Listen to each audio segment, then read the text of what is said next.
BTC পৰিষদীয় নিৰ্বাচনৰ vote গ্ৰহণলৈ মাজত মাত্ৰ বাকী আছে কেইটামান দিন আৰু আজি খাৰিজা বিজনীত বিপিএফৰ এক নিৰ্বাচনী সভাত যেন জনসমুদ্ৰত পৰিণত হৈছে লোকাৰণ্য।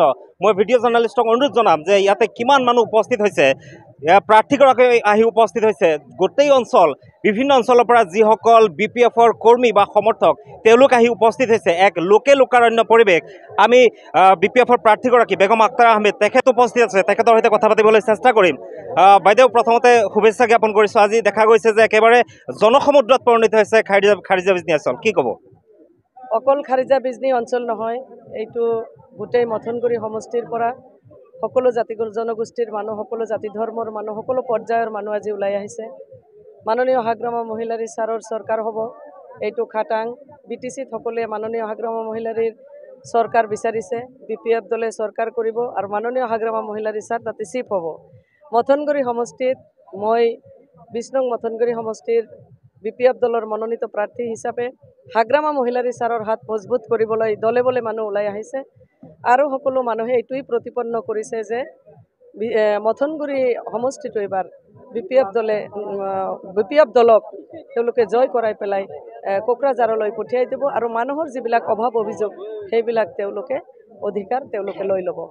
আজি যিটো দেখা গৈছে যে বিভিন্ন সমষ্টিৰ বিভিন্ন ঠাইতো মানুহৰ সমাগম আমি দেখিছোঁ, কিন্তু আজিৰ যি সমাগম এই সমাগমে আচলতে এটা ভাল ইংগিত দিয়া হেন মানুহে কৈ আছে, ইতিমধ্যে ৰাইজেও উল্লেখ কৰি আছে। আপোনাৰ আশা কিমান ভোটৰ ব্যৱধানত জয়লাভ কৰিব? মোৰ আশা ৰাইজ, জনসাধাৰণ, সকলো ব্যক্তিসকল, মাননীয় ব্যক্তিসকল, আজি নাৰী আৰু পুৰুষ আৰু মানে এজে হ'ল নাৰী আৰু পুৰুষ, তেওঁলোকে দলে বলে ওলাই আহিছে।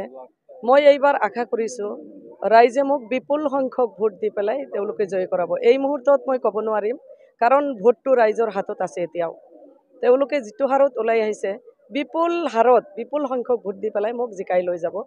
এইটো কাৰণতেই যে যোৱা 10টা বছৰ যি এজন প্ৰতিনিধিৰ হাতত সমষ্টিটো থাকিল, তেওঁৰ হাতত থাকি পেলাই সমষ্টিবাসীয়ে একো নাপালে। ৰাস্তা ঘাটৰ যথেষ্ট অৱস্থা বেয়া, বিভিন্ন উন্নয়ন হোৱা নাই। হাগ্ৰামা মহিলাৰী ছাৰে মাটিৰ পাট্টা প্ৰদান কৰিব, সকলো জাতিৰ মানুহে উন্নয়ন বিচাৰিছে, যাৰ কাৰণে সকলো দলে বলে মানুহ ওলাই আহিছে আৰু বহুত সংখ্যক ভোট দি পেলাই বিপুল ভোটত মোক জয়ী কৰাব। আমাৰ সৈতে ওচৰতে আছে জ্যেষ্ঠ নেতা বিপিএফৰ গাজিবুৰ ৰহমান, তেখেতৰ সৈতে জানিব বিচাৰিম, কি ক'ব? আজি ইমান এটা জনসমাগম দেখিবলৈ পোৱা গৈছে, কি ক'ব? হয়, আপোনালোকৰ মিডিয়াক মই ধন্যবাদ জনাইছোঁ, কাৰণ আপোনালোকে জানিছে এইবাৰ গোটেই বিটিচিত এটা আলোড়ন সৃষ্টি হৈছে। সকলোৱে শিল দল ভাঙি ৰাইজসকল ওলাই আহিছে কেৱল আমাৰ বিটিচিত হাগ্ৰামা মহিলাৰী ছাৰক চিফ বনোৱাৰ স্বাৰ্থত। আৰু সেই গতিকে আমাৰ মথনগুৰি সমষ্টিটো ব্যতিক্ৰমী নহয়। আমাৰ মথনগুৰি সমষ্টিটো আমাৰ প্ৰাৰ্থী বেগম আক্তাৰ আহমেদ বাইদেউ বিপুল ভোটত জয়ী হ'ব, তাৰে ইংগিত ইতিমধ্যে ৰাইজে আমাক আজিৰ এই সভাস্থলীত ৰাইজে দিছে।